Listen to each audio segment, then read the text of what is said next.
A very special good afternoon, good evening to all of you. As you know, we are introducing our third international conference on World Mental Health Week. Today, we have a very special guest speaker with us, Honorable Dr. Henry Sir. He is a professor at University of Maryland, associate director at UMBC, also a clinical psychologist, researcher, and author from Baltimore, USA. And today he is going to enlighten us with a very important and necessary topic, that is the mind training, the key to fulfillment. So, not taking too much time, I would like to invite Sir to kindly enlighten us with this important topic. So, sir, you are requested to kindly proceed today's session. Thank you very much for providing your valuable time. Hello, folks. I hope everyone's doing well out there. These are very pivotal times all over the world. Things are changing rapidly. Many folks believe this is the end of a cycle, and change can always be stressful. And particularly in today's world, it's a lot of stress. The incidence of anxiety and depression are going up all over the place. And we're seeing people's lack of groundedness being played out socially, politically, economically, all over the world. Mm. Today, we want to talk a little bit about mind training, the key to fulfillment, the key to fulfillment. Because the bottom line is, if we are not training our minds, then we can be sure that there are other forces out there that are working diligently, consistently, and feverishly to control our minds. So it's either we do it or someone else is going to do it. So what is the mind? You know, there's been a lot of talk on the mind, a few definitions.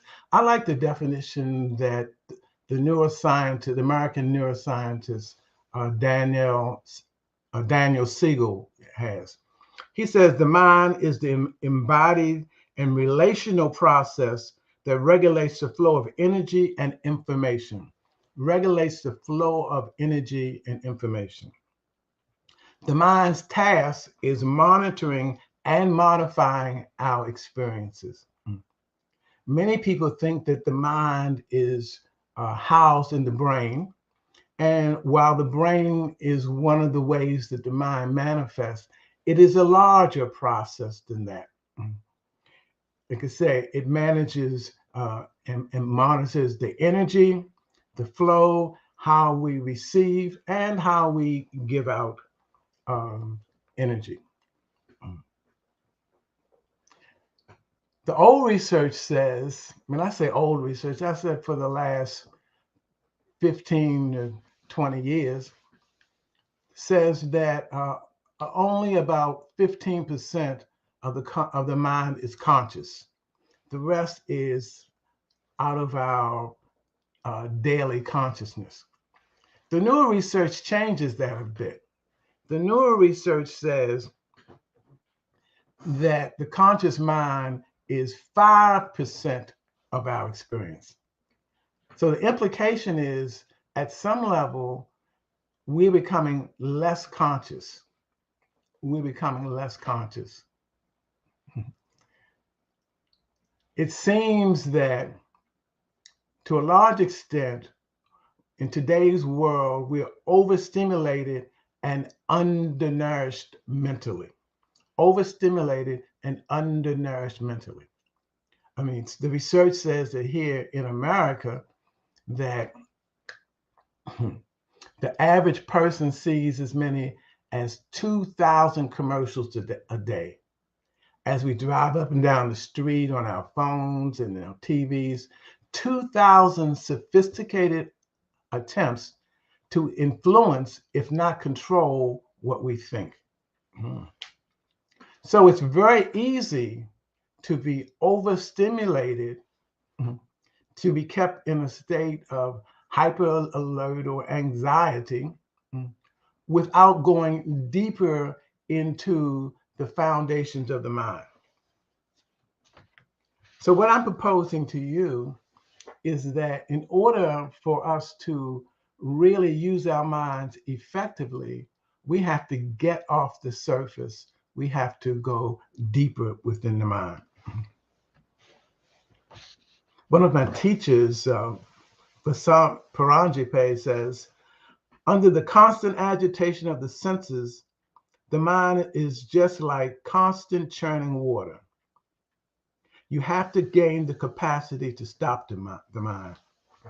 To do this, you have to be able to switch off the senses. You can imagine a pond of water. If that water is stimulated on top, all you see is the surface of the water. The water has to become still, and if you allow the water to become still, then you can see to the depths of the pool. Then you can see what's moving around below the surfaces and what is influencing the total interaction. So, at some level, we want to get off the surface and go deeper into our minds. Because the other thing that happens is this: anything that we observe, because we are energy and we're interacting with energy, we influence that observation. There's no such thing, according to the uh, uh, constructivists, there's no such thing as objectivity. We all bring our perspective to the party. So whatever we look at, it has our experiences, our perceptions, our biases included in our overall perception. So what that means is, in order to get accurate, in-depth perceptions, we have to be intentional about our mind work. Intentional. We're past the time when we can live in a laissez-faire work way, just accepting whatever is and be okay. There's so much going on. We have to make deliberate and intentional decisions about what we're doing, how we're interacting with our minds, what we're feeding our minds, and what we expose our minds to. Because if we don't, then we leave that to others who may or may not have our best interests at heart. Another way to look at it, another way to look at it is, they're basically, if we look at the brain frequencies, they're basically 5 major brain frequencies. Most of us live in the beta ways, where we're making decisions, judgments, problem solving every day. That's where we live at. And that's good thing to do, but that's not the whole ball game. That's not the whole ball game. There's also the gamma and the alpha, and if you get really deeper, the theta and the delta waves. But again, in order to get to those deeper levels, beyond that 5% of consciousness, down to the deeper levels that help us to understand who we are and what we're doing on the planet, to help us with decision making and being intentional, we have to go deeper. We have to have a methodology, a way to access those deeper brain waves. Uh, what is it? Tesla, the guy who made the electric cars, he says the brain is only a receiver. The universe is the core from which we obtain knowledge, strength, and inspiration. Or said another way, be still and know. Be still and know. So when we can have a regular process of being still, of looking at our thought process, of monitoring it, of challenging it, of directing it, then we begin to have deeper levels of perception that take us out of just the survival, but help us to move toward actualization. Um, Maslow, Abraham Maslow, the psychologist, many of us accept his definition that there are a level of needs that all of us are trying to meet all the time.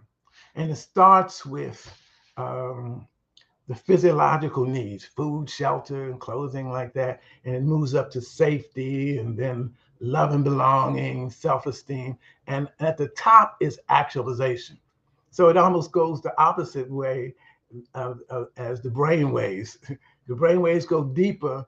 Our The needs that we're focusing on go higher. And that self-actualization, that's about answering the questions, who am I really? Why did the universe make me this way? What is my mission here? Hmm? Part of what's happening is creating stress for so many in our society is a feeling of emptiness, helplessness, of not feeling appreciated or valued. At some level, each one of us is made for a specific purpose. But in today's world, we are assessed, judged, and categorized about how we fit into the assembly line of the gross national product, if you will. In other words, school, work, everything is assessed about how well we can fit in as opposed to accept our uniqueness. Mm. So it's about conforming, it's about comparison. And actually, comparison is one of the most violent things you can do to yourself because, again, each one of us is unique. When I look at what are called mental illnesses, psychosis, and such, mood disorders, if we look at it from an indigenous point of view and a larger perspective, a lot of times what it is, it's about people moving through different densities and having different experiences that they filter through their mental understanding, and which may include the comparisons, the negative labels, and then the, their rejection of society because you're not fitting in a neat way. In more indigenous societies worldwide, if somebody starts to hear voices, they're giving a task in the community that's consistent with hearing voices is accepted as an asset rather than a problem. But in this industrialized information society where everything is about power, money, and achievement, what gets assessed is how well you can fit into that assembly line. So if you're different, if you have a different way of perceiving, of behaving, of interacting, then that's seen from a pathological lens. So part of what proposing today is that real mental health is about looking at and identifying strengths, capabilities, resilience, looking at what works for us rather than what doesn't work for us. Pathology works well for clinicians when it comes to categorizing stuff, for insurance companies like that. But for the people ourselves, that's where it becomes a problem because it tells us at some level there's something wrong with you rather than you're different, you're unique. And part of the task is to find out how to actualize your potential in a way that gratifies, satisfies, and helps you to reach some of your higher aspirations. So That mindset that's dominating the world so much about there being a right and a wrong, something that is healthy and something that's totally unhealthy. Uh, those that kind of comparison judgment mindset facilitates a lot of the stress that people are feeling everywhere, even though it may be unconscious. Even though it may be unconscious. So the question becomes, how do we deal with this? How do we deal with this? Because what I'm proposing to you is that the undisciplined mind is self destructive, it's unreliable, it can be deceitful. You know, so it's our job to discipline our minds. It's our job to decide what we're going to focus on. Because the bottom line is whatever you give attention to becomes part of your experience. If you watch TV, which much of it is about sex, violence, and power, then those things are going to uh, uh, incorporate into your sense of being. If you watch things that news all the time that is so fear based and is so dichotomous, either or, either you this side or that side, you're right or wrong, and like that, that kind of puts people against each other, then you're going to manifest that to some degree. Mm-hmm. So, what is being proposed is that each one of us has the need and the right to be intentional about what we feed our minds, because what goes in is what's going to come out. Mm-hmm. If we look at Vedic science, we see that usually uh, uh, the mental challenges are categorized into six passions, six desires that sabotage us and can take over our lives very easily. Anger, lust, greed, pride, envy, and attachment. Anger to me is the most toxic energy on the planet. If you allow someone to make you angry enough, long enough, no matter how righteous your anger, you will self destruct. It will physically eat you up, it will mentally and emotionally eat you up. The anger will poison you. Mhm. And again, it doesn't matter how righteous your anger is. You are actually, when you become angry, you're giving your power to that which you're angry at. Mhm. As opposed to making a decision to be joyful, to be at peace, to be happy, and doing the things that are consistent with that. And we'll go over a couple of those in a moment. Mm-hmm. Then there's lust. When we talk about lust, lust is not just sex. Lust is appetites. It can be food, gambling. It's appetites. It's these physical appetites that are unsatiable when they are given control over us. Nothing is good or bad by itself, but given free reins, it will distract you. It will take your energy. It will become a major factor in your life. Then there's greed. Greed. You've heard of greed.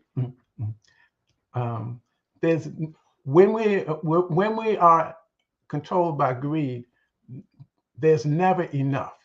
Never enough money, never enough time, never enough power. We're just all the time trying to grab more. It's an unsatiable pull that we have. And at some level, it diminishes us because we feel less than without as much as we can get. And no matter how much we get, we always want more. So the greed controls us. Mhm. Then there's pride. Pride is the illusion that we're in charge. Pride is the illusion that it's all about me. You know, it's all about me. What I think, what I do, what I like, what I don't. It's all about me, as opposed to submitting to a larger reality and being part of a whole in a way that brings security, connection, affirmation, and acceptance. Then there's envy. Envy. Somebody else is doing well, and as they say, used to say on the streets around here, and I start hating, rather than feeling good for that other person that they're doing something that may benefit them. I get jealous. Mhm. And that becomes a major motivation for me. Again, I'm trying to fill my emptiness by keeping that other person energetically down. Mhm. And one of the most powerful of these six is attachment. Attachment. Our society worldwide is based on outcomes and the bottom line. We're attached to everything we do, how it's going to turn out. That's a setup, because you can never be in charge of the outcome. The outcome is larger than any one of us. It includes the total universe, past, present, and future. Mm. So we don't have charge over that. So we do better when we are more process oriented than outcome oriented. Orientation says, I do the best I can.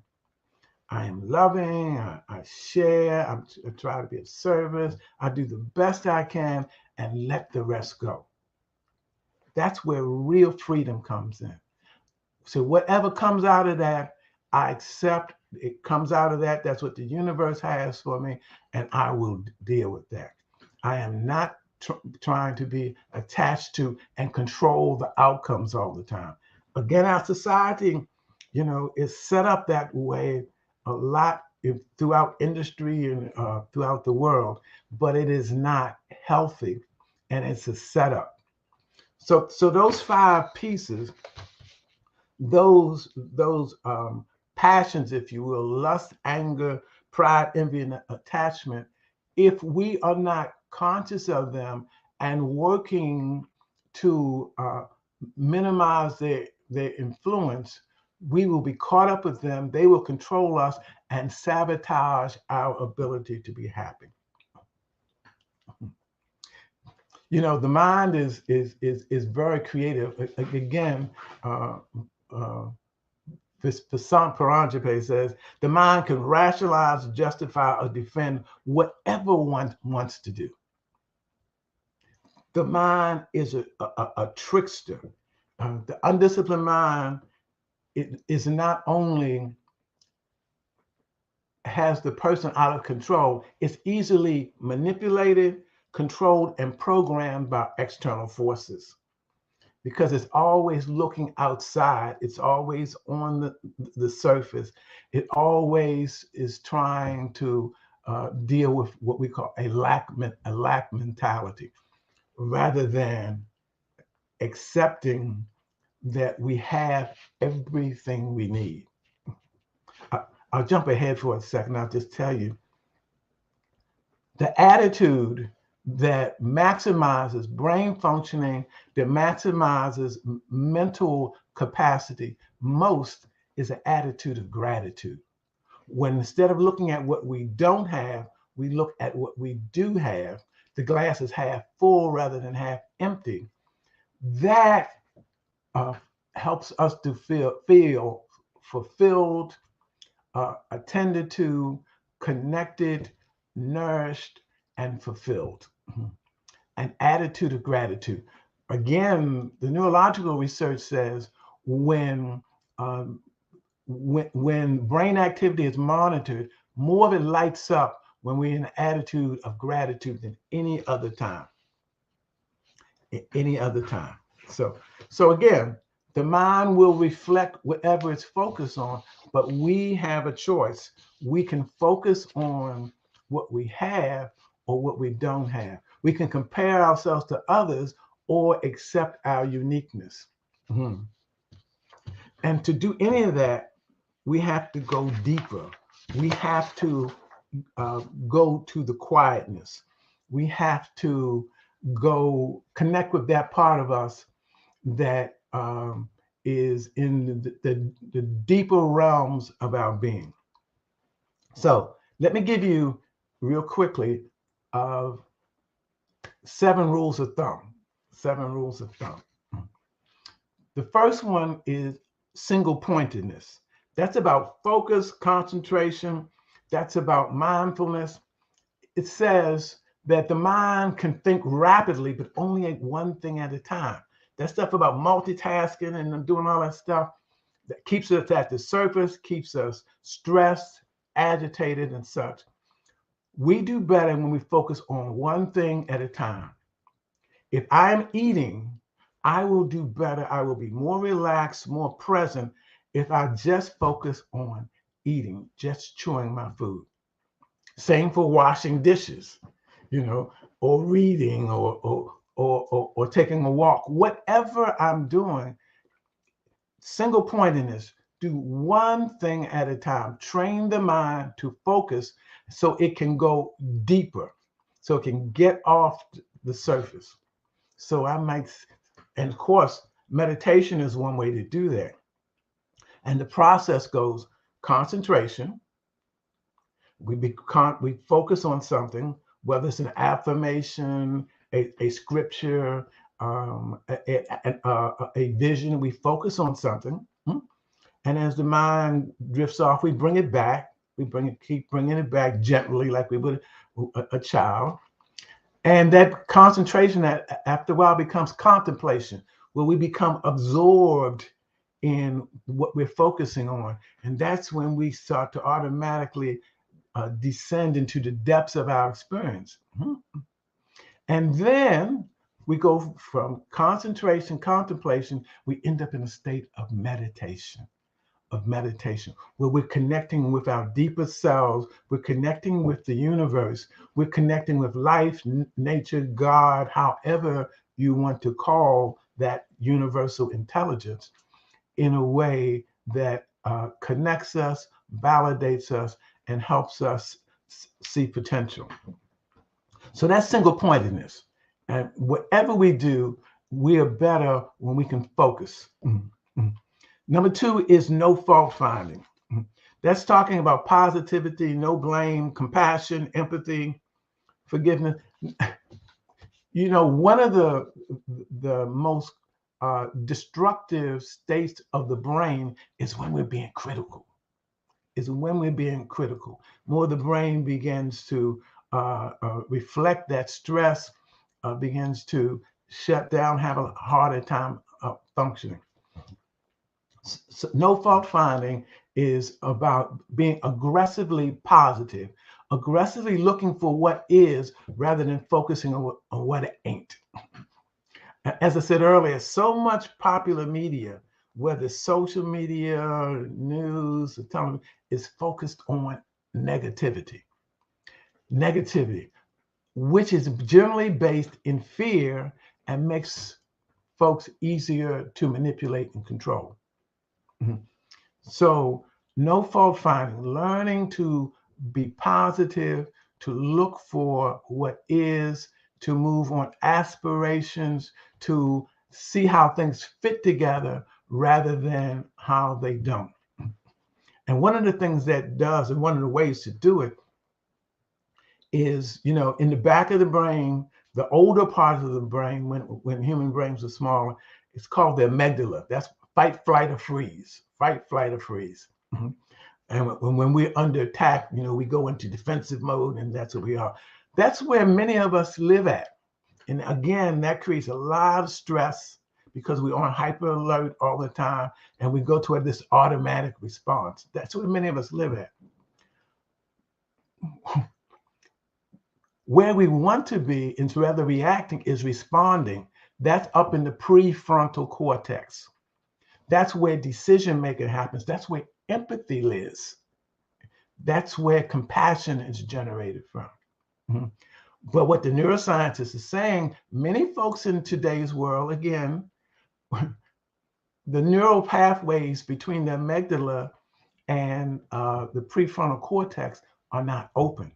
So it takes practice, it takes intention to be positive, to be accepting, to look at potential, to be creative in order to access that prefrontal cortex.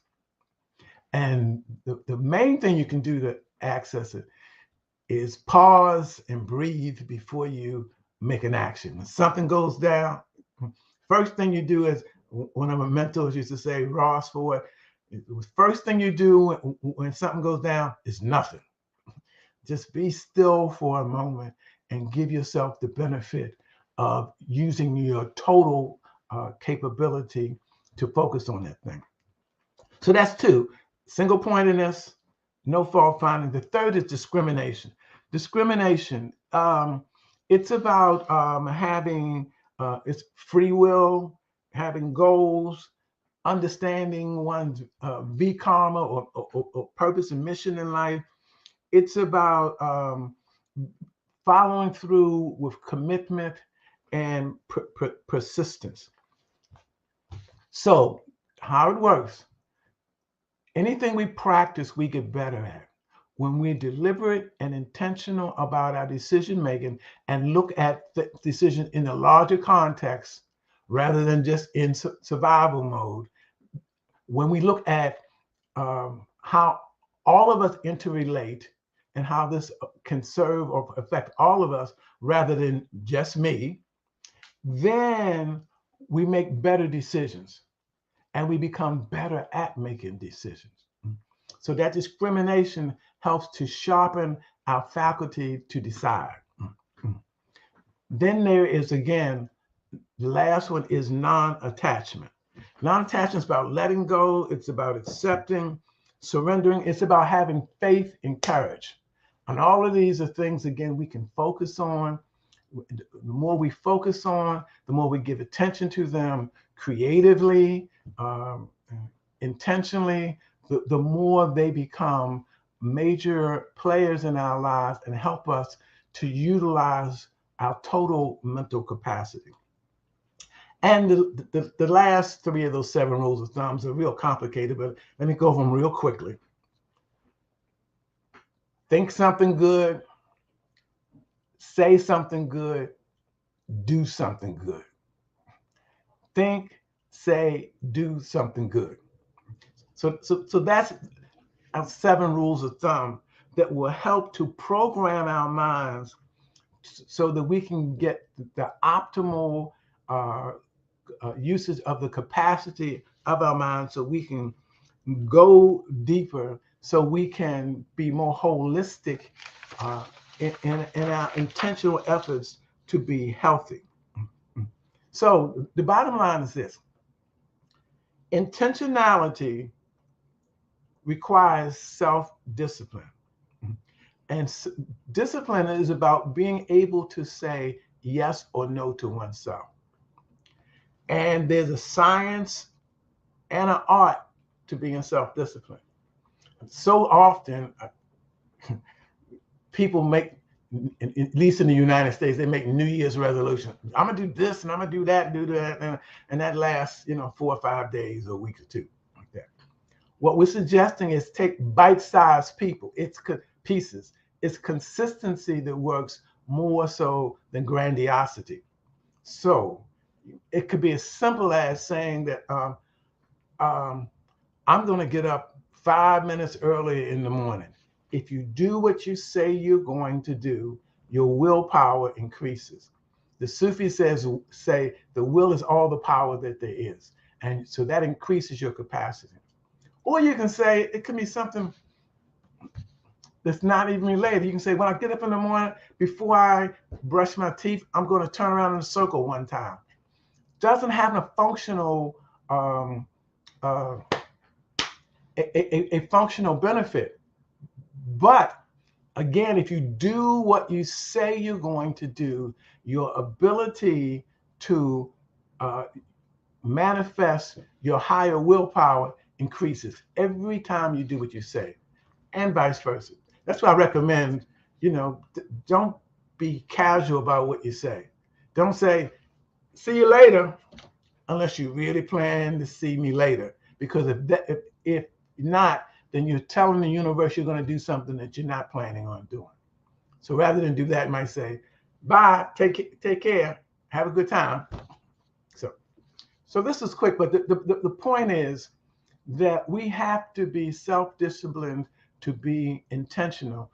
And it's on each one of us to do that. And that may look different ways in different stages of your life, but it's a lifelong task journey to become more focused, more disciplined, more intentional about what we put in our minds so we can be more fulfilled, more happy, more content, more actualized with what comes out of our minds. Okay. So I'll stop there and entertain any questions anybody ever have. Questions or comments?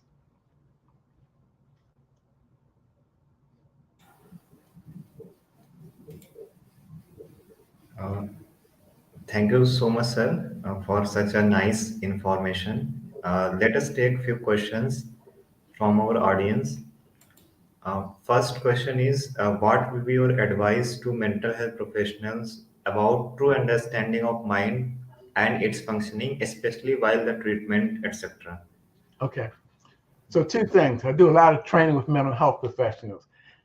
And one of my, I like to say, render unto Caesar what is Caesar's.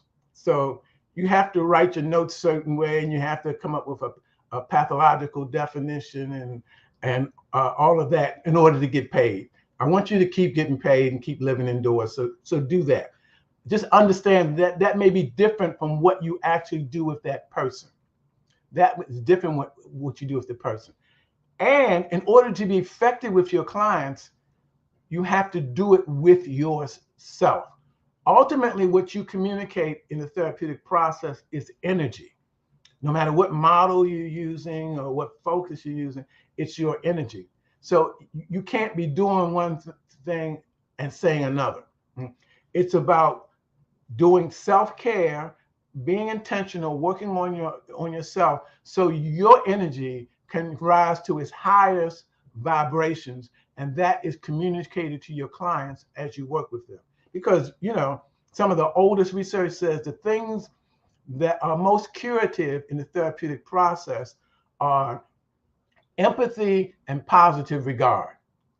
And that comes again of our energy. When we can look at people with some love and compassion in our heart, when we are accepting of them, uh, and we're communicating that in a real and authentic way, because that's where we are, that is going to facilitate the therapeutic process. So some are taking care of ourselves, and we're talking about being people oriented, not system oriented, that has you seeing somebody for 30 or 45 minutes and cutting it off and have to check this box and check that box.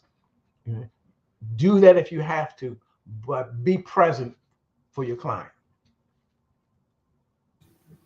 Thank you so much, sir. A little question associated with it from myself. When we talk about the various therapies provided by the mental health professionals, especially nowadays, so what do you think is there is any lag in these kind of therapies, or they should need more advanced or enhanced when we talk about the mental health? Are they are sufficient enough for the treatment, or they need some more enhancement or more understanding about the mind and the consciousness? I think what we have to do is we have to incorporate more of what comes from our indigenous cultures. Remember, a lot of this changed with industrialization. Before that, there were people who were living by the water. They didn't have a lot of money and a lot of things, but they were happy and content living in their villages.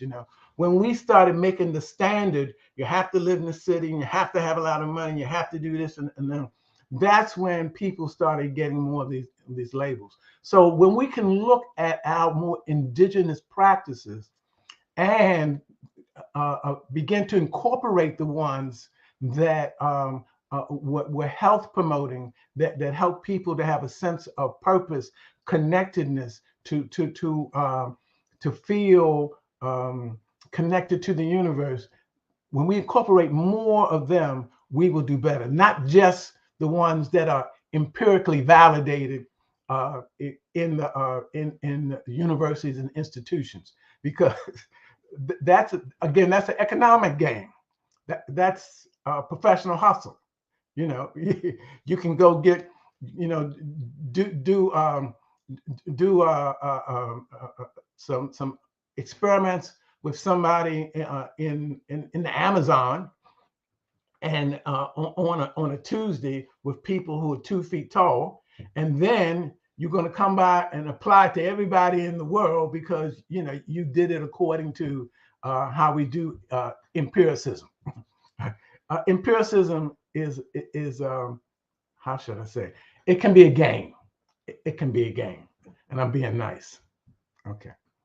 It is very important the point you mentioned that we should adopt the indigenous approach of the psychology or the mental health while treating or dealing with the clients.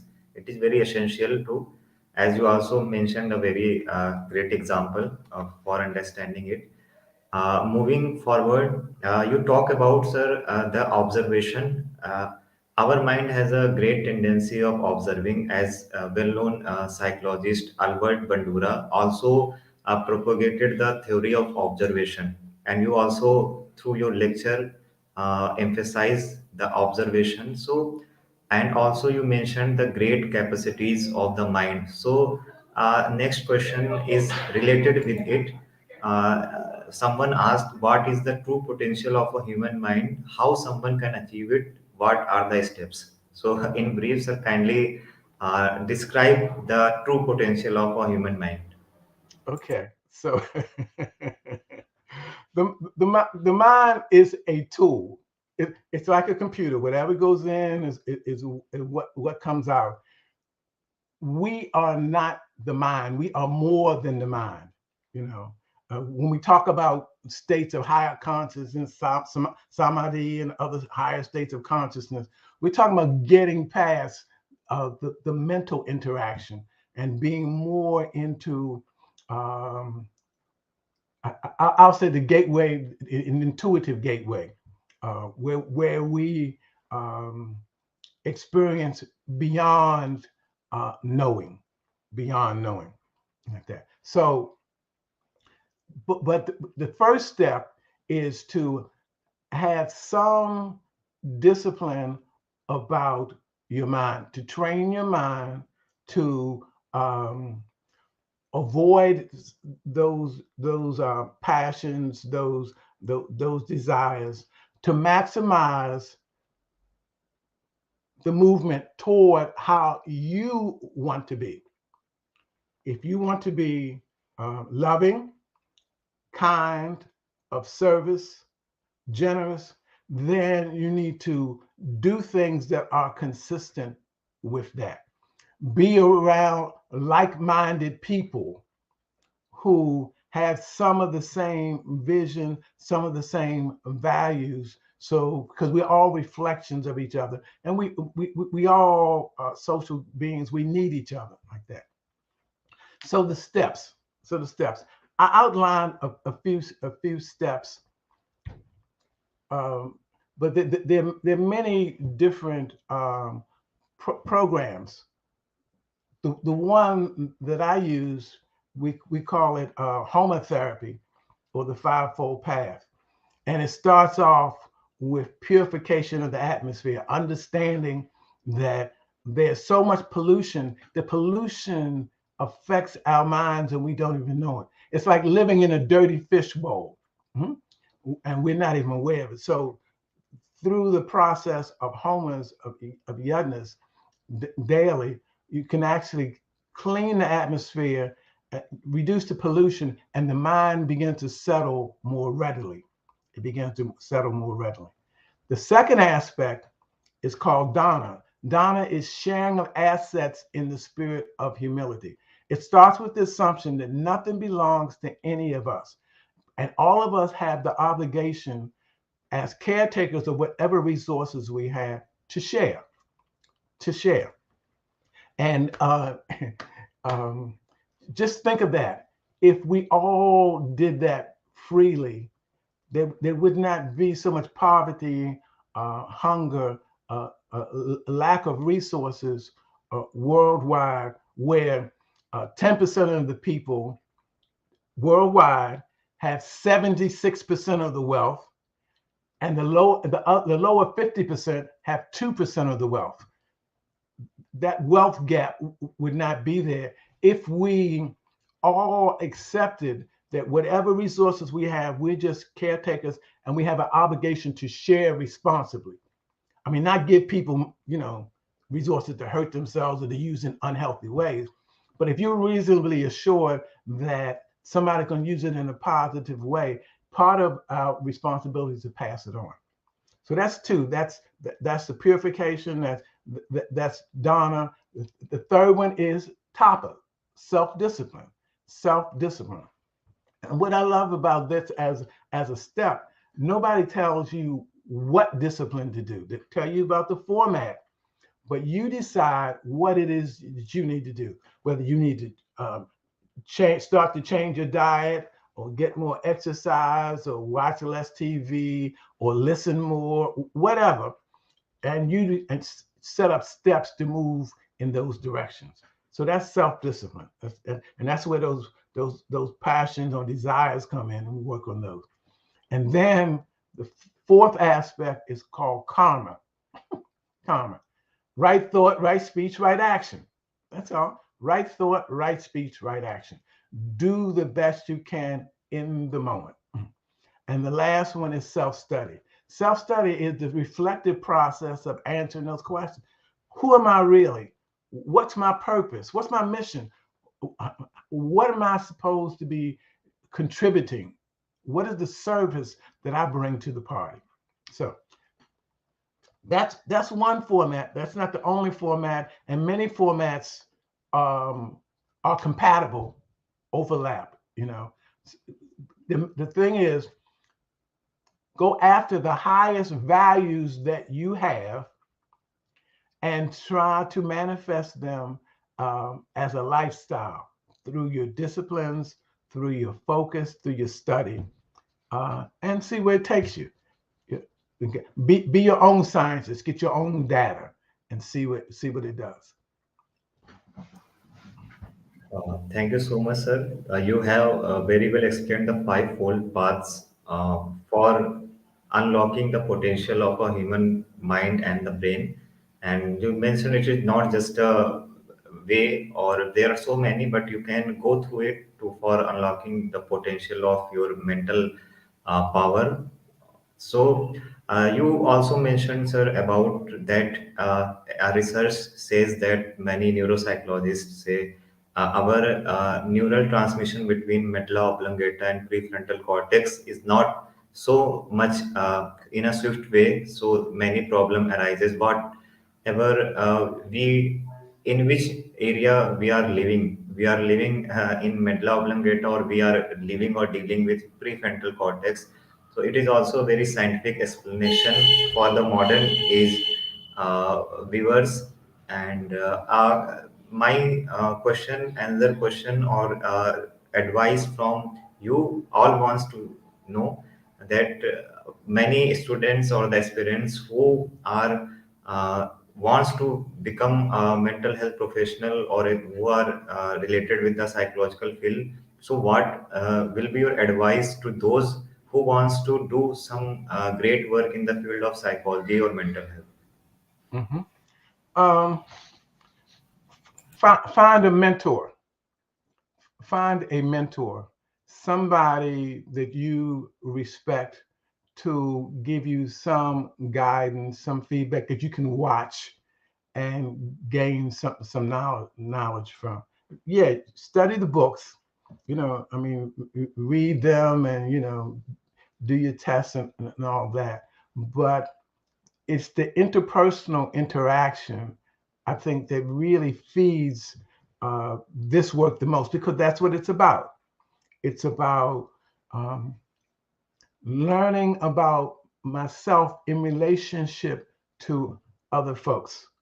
What what motivates me, what inhibits me, what can I get better at, and what do I need to leave alone. So if you can find a mentor or some mentors, or even a group that would meet occasionally to reinforce some of these ideas, values, and aspirations, because none of us can do it alone. And we're all here because of generations that have come before us, our ancestors at some level, who are not only in the past, but they're in the present also. So we have the obligation to interact with other like minded souls so that we can increase our capacity and share our gifts. Uh, as you talked about, sir, the Vedic aspect of the psychology and the modern Western aspect of the psychology. So, in your opinion, how what should be learned through Vedic aspect of psychology to the Western, and what we should adopt from the Western aspect of psychology? So, in your opinion, how we should create an integrated environment for providing the best aspect of mental health and the psychology, and how Vedic psychology is differ from the modern psychology or the approach. So, in your opinion, as you also mentioned, the homotherapy, which is also a indigenous technique from the Vedic aspect of the psychology. So, in your opinion, tell a brief more about what is the approach of Vedic psychology about the human mind. Well, the main difference is they're based in different worldviews. Different worldviews. I mean, for instance, most of contemporary psychology comes from the Western world, and as such, as such, it's more materially oriented. It's more cognitive. It's more dichotomous, either or, as opposed to um, from the East. It's more um, relational, as opposed to being material. It's more relational. Mhm. And it's less about dichotomy, and more about uh, what we call diunital expression. So instead of being either or, it's both and. All of us exist on a continuum in different places. So it doesn't make one right and one wrong. It's just that we're all different places on the continuum, like that. There's a Senegalese scholar. His name was Diop, Diop, and he had what was called the two cradle theory. And what he said was, he thinks these different worldviews developed from different indigenous societies down around the equator, where life is said to have started physically. Um, he said, there was plenty of food, didn't need much shelter, didn't make sense to wear a lot of clothes. So there wasn't a material focus. There was more a communal focus. People would hunt, fish, or whatever, and come back and commune in different ways throughout the day, like that. Up the street in the Caucasus Mountains, it was a little different. It's cold. So if you're not counting and measuring how much food you have, and so you can store for the winter, and being materially focused and like that, uh, it was simple. We never heard about you because you died. So, you know, it's not about one being right or wrong. The problem has been that this Western one has dominated the whole world. Uh, and And we're still dealing with that. We're just, many of us are just waking up to the benefits, the knowledge, the awareness that come from looking at these indigenous systems, whether it's the Vedas or whatever. But the more we do, just take that one piece. I said, from a Western standpoint, it's very cognitively oriented therapy and understanding, and we go facts over emotion and all of that. But emotions, feelings are a deeper way of knowing. They are a deeper way of knowing, and they go past uh, the thinking process. They go past the boundaries of society. You can pick up how people feel just by being in their presence. You don't have to speak the same language or anything like that. So that emotional focus is, to me, more relational and more people oriented than than achievement or materially oriented. So that's quick, but Edwin Nichols does a good job of clarifying the different worldviews and what we've gotten out of them. But having this Western worldview dominate this society has cost us, and in many ways, it seems like we're at the end of this cycle. Again, I mentioned the wealth gaps. To me, it's like a game of Monopoly. I don't know if you know what Monopoly is, but Monopoly is a game you play, and one person starts to get more and more of the wealth, you know. And at the end of the game, somebody has Boardwalk and Park Place, all of the wealthy territory, and the rest of us are just playing because we don't know how to get out the game. We're kind of there as a society worldwide, and it's unsustainable because, again, all the money is in one place, and folks are not, how should I say, are not really open to sharing it at a significant level. So the system is about to break down. Economically, you see it politically when we're now at such extremes. You know, um,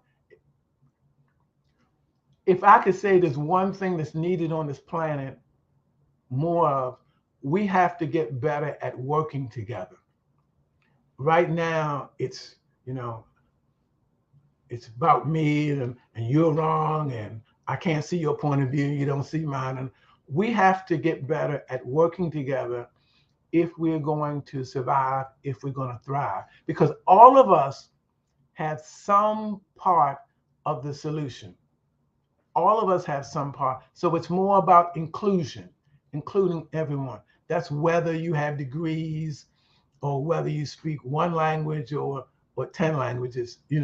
We all have something to give to the party.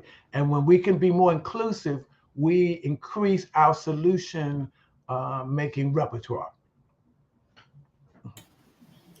Thank you so much, sir. Last question from my side. When we talk about the Eastern and Western approaches, as the humanistic psychologist Abraham Maslow and Rollo May, as you mentioned, they talk about the concept of self. They talked about the real self, the ideal self, and in Vedic approach or in Eastern approach, also we have the concept of self. So, what is our true self, in your opinion, and how one can understand it or achieve it? So, what is the concept of a true self? What self really is, in your opinion? Okay. All right. So, in my opinion, um, that part that watches the thought process, that part that watches as I think about this or focus on that or whatever, that's the beginning of the true self. And the deeper we go into our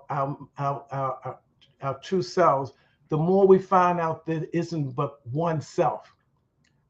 We are all part of the same body. It's just like different fingers on the same hand.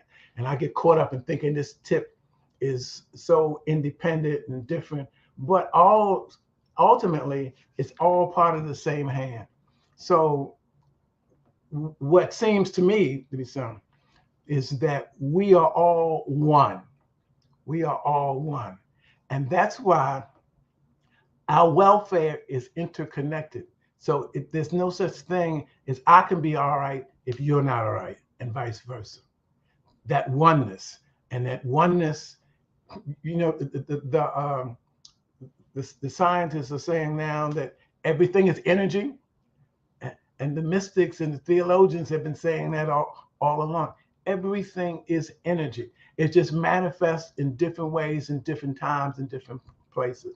So we are all part of that same universal, infinite, eternal energy, called by many names, but we are all part of that oneness. So the deeper we go, the more connected we become. Thank you so much, sir, for today's wonderful and insightful session. And I hope we will join again very soon with some interesting facts and topic. So, with your permission, I would like to wind up today's session. And before winding up, what will be your conclude message? What will be your message to hold the humanity and the world through this session? So, what will be your divine message or conclude message to hold the humanity? Above all, to thine own self be true. And that means getting in touch with your true self. That means accepting all that you've been through as instructive lessons, messages from the universe that, if accepted, will help you to understand clear who you are. And when you understand who you are, above all, to thine own self be true. Blessings. Thank you so much, sir, once again for such an insightful session. Thank you.